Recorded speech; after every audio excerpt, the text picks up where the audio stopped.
न च श्रेयोनुपश्यामि हत्वा स्वजन्मा हवे न कांक्षे विजयम कृष्ण। हे कृष्ण, युद्ध में अपने स्वजनों को मारकर मुझे कोई कल्याण दिखाई नहीं देता। न तो मुझे विजय की इच्छा है, न राज्य की और न ही सुख की। भावार्थ, अर्जुन अब साफ कह देता है कि युद्ध की जीत भी उसे व्यर्थ लगती है, क्योंकि वह अपने ही स्वजनों की हत्या से जुड़ी है। वह सांसारिक लाभ को भी त्यागने को तैयार है, जो भगवत गीता का केंद्रीय दर्शन बनने लगता है।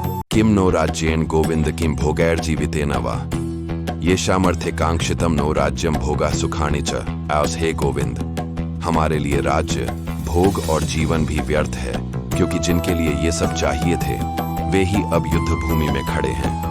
भावार्थ, राज्य और सुख जिनके साथ बांटने से सार्थक थे वे ही अब शत्रु बनकर खड़े हैं। अर्जुन का मोह अब संबंधों की गहराई में जा रहा है।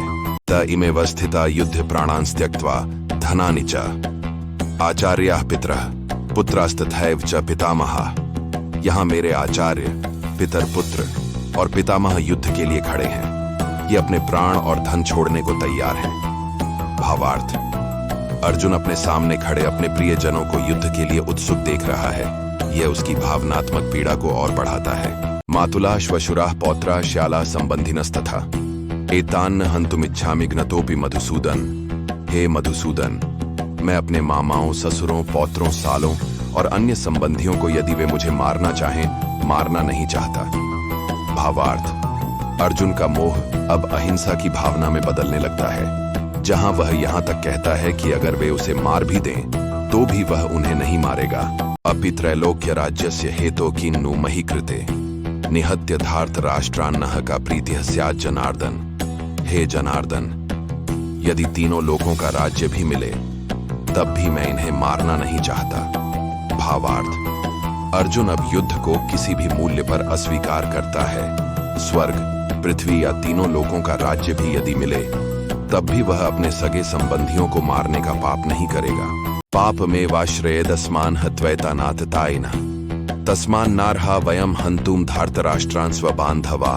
यद्यपि ये आक्रामक हैं, फिर भी इन धार्तराष्ट्रों को मारने से हम पर पाप ही आएगा, क्योंकि ये हमारे स्वजन हैं।